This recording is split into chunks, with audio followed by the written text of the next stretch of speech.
Y me acompaña esta tarde, y me da mucho gusto saludarlo, como siempre me da gusto saludarlo, el presidente del Tribunal de Justicia del Estado de México, Ricardo Sodi Cuéllar. Sí, sí es primo de Eduardo Sodi. Ahorita ya se saludaron por medio del Zoom. ¿Cómo estás, Ricardo?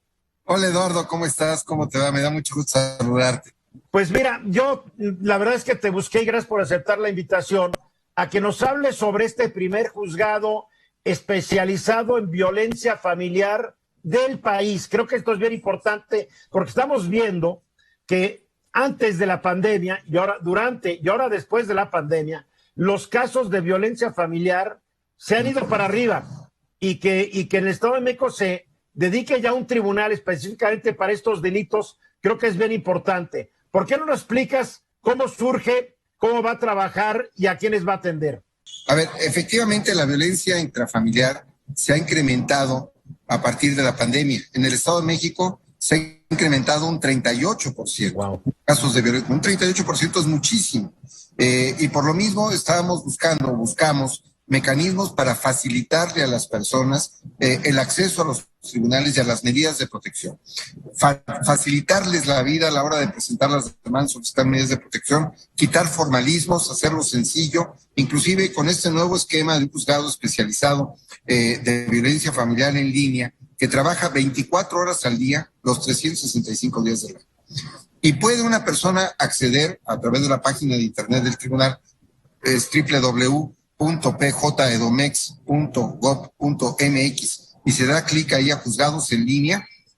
Además está en un recuadro naranja para facilitar su ubicación, y las personas pueden entrar directamente, hablan con el juez, hay formularios que les facilitan para llenar su denuncia, se les orienta en ese mismo momento, y lo más importante, se les genera su firma electrónica de inmediato, pero lo más importante es que se dictan medidas de prevención para la materia familiar, para dejar las cosas en el estado que están, que no prospere, que no prosiga la violencia, y ya después entramos a las formalidades propias, ¿no? Se revisan en 6 días las medidas, se mandan peritos, se hacen visitas domiciliarias, pero por lo pronto lo importante es parar la violencia para evitar que escale. La primera pregunta, ¿qué delitos que va incrementándose, se incrementa? ¿Cuáles son los delitos que se incluyen en el rubro de violencia familiar?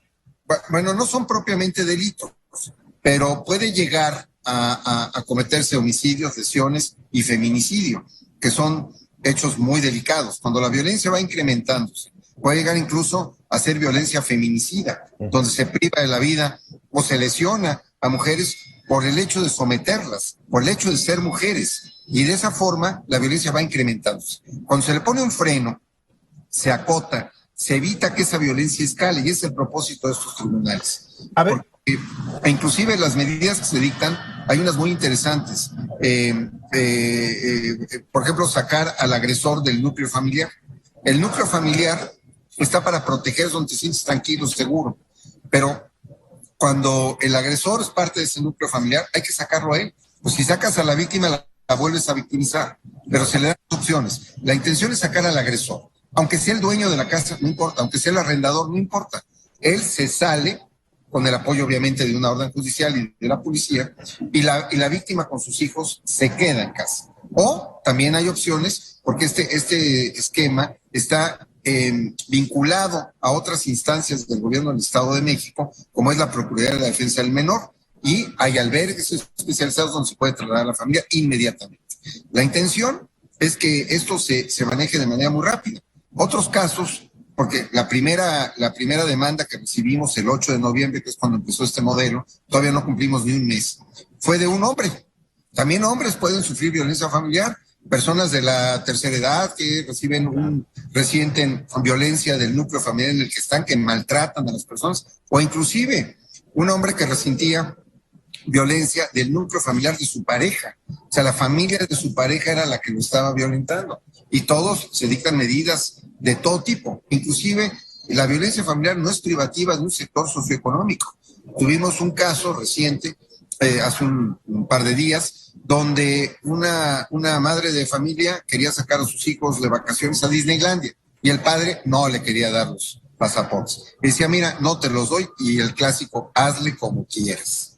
La persona accedió a nuestro portal, entró en contacto con la juez, se le dio un plazo razonable de 48 horas a la persona para que entregara los pasaportes, y en caso de que no los haga, el plazo venció hoy a las 3 de la tarde, la juez va a emitir una orden para emitir duplicados de los pasaportes a la Secretaría de Relaciones Exteriores. Y entonces sí, imagínate, va a tener duplicados del pasaporte y el señor conservará los pasaportes, pero la otra tendrá los duplicados. De tal manera... A ver, una preguntita. Cuando tú dices que la persona denuncia en el portal y se dictan medidas para que las cosas queden como están y ya no haya más violencia.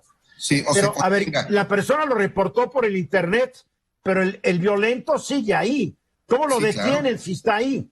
Bueno, en ese momento estamos enlazados con la Secretaría de Seguridad Pública, con una unidad especializada en violencia de género. Por eso te decía, Eduardo, que este esquema está interconectado con la Secretaría de la Mujer, la Secretaría de Justicia, la Secretaría de Salud, el DIF, la Procuraduría de la Defensa del Menor, la Fiscalía General de Justicia y desde luego la Procuraduría de la Defensa del Menor. Entonces, todas estas personas intervienen, o dependiendo del tipo de situación que hay, intervienen y de esta manera se puede actuar. Se manda, hay un grupo especializado de peritos en trabajo social y personas en trabajo social que acuden de inmediato, también tienen guardias. Cuando hay una emergencia, también acuden a la hora que sea. Hay guardias y la policía, estamos en red de tal manera que cuando hay violencia feminicida, o violencia que amerite la intervención de la policía, acuden inmediatamente y ven cuál es la situación. Se atiende inmediatamente. Entonces, las víctimas tienen varios caminos en el Estado de México, que es lo que queremos ampliar. Primero, el obvio, el 911. Tengo un problema, me están maltratando, etcétera. Esa es la primera. La segunda, van al Ministerio Público. El Ministerio Público puede dictar medidas de prevención y un juez de control las tiene que ratificar. También desde marzo de este año habilitamos un espacio de 24 horas, 365 días del año, para que los jueces de control ratifiquen las medidas decretadas por el Ministerio Público.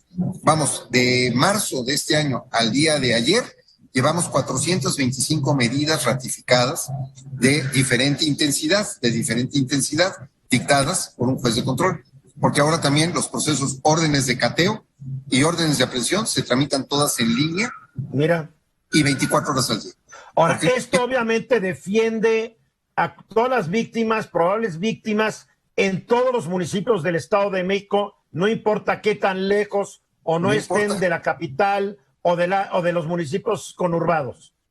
Sí, claro, obviamente donde hay más incidencia de estos casos en las grandes regiones urbanas, Tlalnepantla, Toluca, Ecatepec y Texcoco. Son los grandes, usuarios de este servicio. Y la tercera vía es esta nueva que inició el 8 de noviembre, el juzgado especializado en violencia, donde un juez familiar es el que está atendiendo esas medidas, pero igual tenemos una materia, primero policíaca completamente, otra Ministerio Público y esa otra en materia familiar, pero todas estructuradas, las dos últimas, desde la sede judicial, desde el Poder Judicial del Estado de México, con un esquema muy fácil, muy amable, muy cómodo para entrar en línea. Ya las personas, evidentemente, dictadas las medidas, se supervisan los siguientes 6 días y ya la persona puede optar por ir al sistema tradicional y ir a un juzgado y ya ahí atiende el asunto, o bien continuar en línea, como ellos quieren. Muy bien, ¿nos podrías dar otra vez el sitio en internet donde la gente puede recurrir en caso de necesitar esto? Es www.pjedomex.gov.mx. www.pjedomex.gov.mx. Oye, felicidades por estar modernizando tanto a la Procuración de Justicia allá en el Estado de México, en serio. Ojalá otros estados sigan tu ejemplo y el de tu equipo. Pues mira, hemos recibido muchas peticiones de tribunales de otras entidades que nos piden que compartamos esta experiencia y con mucho gusto lo haremos. Creo que modernizar la justicia es una obligación de todos. Y de lo poco malo que dejó de lo poco bueno que dejó la pandemia es precisamente que la justicia digital está avanzando. Ricardo, mil gracias, como siempre. Gracias a ti, Eduardo. Esta fue una producción de Grupo Fórmula. Encuentra más contenido como este en radioformula.mx.